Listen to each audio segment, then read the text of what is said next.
हमारे बीच में वो तमाम दिग्गज नेता पहुंचेंगे, वो तमाम चेहरे पहुंचेंगे जिनकी जवाबदेही बनती है। और सबसे पहले मैं यहां पर गुजारिश करूंगा, हमारे जो एडिटर हैं विनोद लांबा जी, प्लीज स्टेज पर एक बार आ जाइए। और कृष्ण कुमार बेदी जी अब स्टेज पर आएंगे, सबसे पहले बुके देकर इन्हें सम्मानित किया जाएगा। लेकिन उससे पहले मैं चाहता हूं कि एक बार फिर से जोरदार तालियां बजा दीजिए, क्योंकि सत्ता पक्ष की जवाबदेही कुछ ही देर में सुनिश्चित होगी। और सत्ता पक्ष की उम्मीदें जो जनता से रहती हैं कि हमें वोट मिले, और एक जनता की उम्मीद जो सत्ता पक्ष से रहती है कि हमने वोट दिया है, सत्ता पक्ष हमें क्या देगा, यह बात भी देखने की होगी। तो एक बार फिर से जोरदार तालियों के साथ स्वागत, बहुत बहुत अभिनंदन। और अब ये सवाल जवाब का सिलसिला शुरू होगा। Krishan Kumar Bedi ji, cabinet minister of Haryana government, और हमारे जो एडिटर हैं विनोद लांबा जी बुके देकर सम्मानित कर रहे हैं।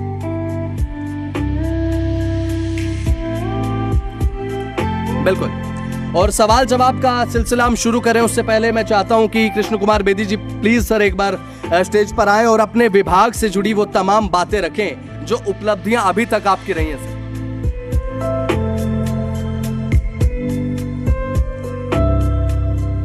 आज पंचकुला की इस पावन धरा पर जी मीडिया एनसीआर ने जो कनक्लेव रखा है, इसमें मैं हरियाणा सरकार के सामाजिक न्याय एवं अधिकारिता और साथ में एससीबीसी वेलफेयर डिपार्टमेंट,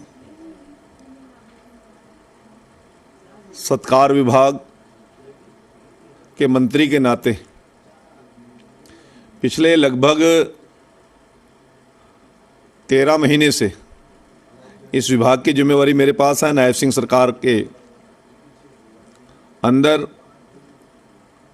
17 अक्टूबर 2024 को नायब सरकार 2 का गठन हुआ और मुझे निर्वाणा से विधानसभा चुनाव जीतकर मंत्रिमंडल में मेरे नेतृत्व ने जो स्थान दिया और हरियाणा प्रदेश के अभी तक लगभग 52% लोगों की सेवा का भाव लेकर मेरा विभाग काम कर रहा है।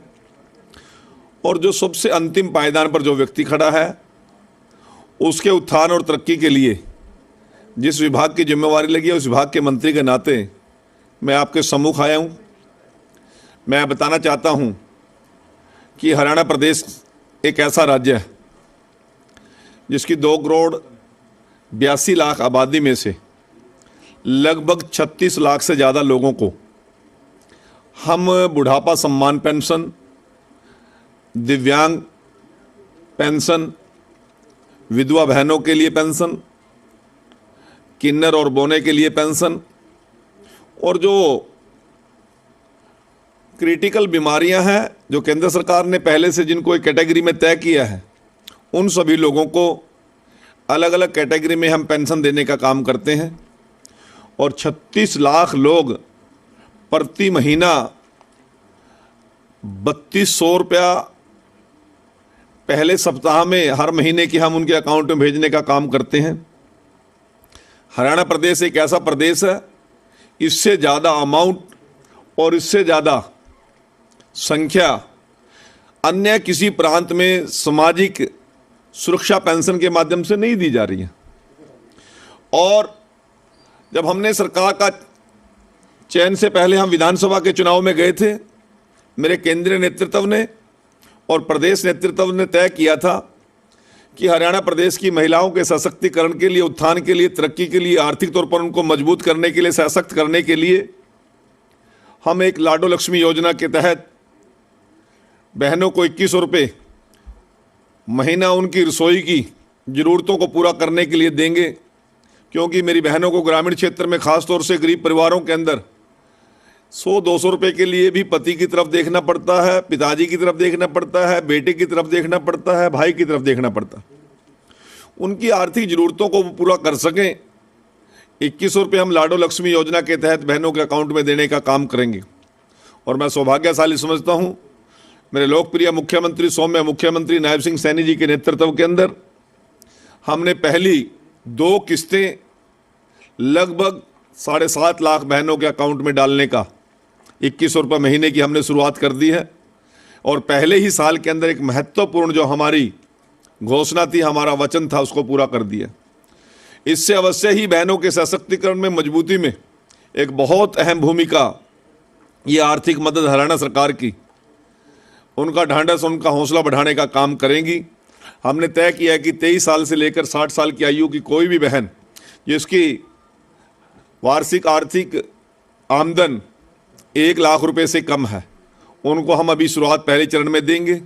उसके बाद अन्य चरणों के तहत बहनों को ये सशक्तिकरण का पैसा भेजने का काम करेंगे। और पिछले 1 नवंबर से इस योजना का लाभ, अभी अन्य प्रांतों ने तो सोचना भी शुरू नहीं किया, हरियाणा की सरकार ने उसको लागू भी कर दिया। मैं आप लोगों के माध्यम से ये भी बताना चाहता हूँ, अनुसूचित जाति और पिछड़े वर्ग के लोगों को सशक्तिकरण के लिए, उनको तरक्की और उन्नति देने के लिए हमारे विभाग ने तय किया है कि वन टाइम सेटलमेंट के तहत उनको जो लोन मिलता था, जो लंबे समय से पेंडेंसी पेंडिंग थी और बहुत ज़्यादा उन लोगों को दिखते थी, उन लोगों को वन टाइम सेटलमेंट के तहत एक अवसर देंगे और ताकि वो उसका निपटान कर सकें और आगे जो हमने बिना गारंटी का लोन देने की शुरुआत की है उसका वो लाभ ले सकें। पहले बहुत कम अमाउंट हमारा विभाग देता था गरीब आदमी को, परंतु उसके लिए 2 एम्प्लॉयज गारंटी वाले डिपार्टमेंट मांगता था। अब गरीब व्यक्ति की कोई एम्प्लॉयज गारंटी क्यों देगा? हमने उसको पिछली सरकार के तहत माननीय मनोहर लाल जी के नेतृत्व में हमने उसको गारंटी मुक्त लोन की शुरुआत की थी। पहले हम 10,000 रुपये सब्सिडी पशुधन पर और अन्य कारोबार पर जो काम लोग करते थे उसको 10,000 रुपये की सब्सिडी देते थे। अब हमने सब्सिडी भी बढ़ाने का फैसला किया है ताकि गरीब लोगों को ज़्यादा से ज़्यादा लाभ मिल सके।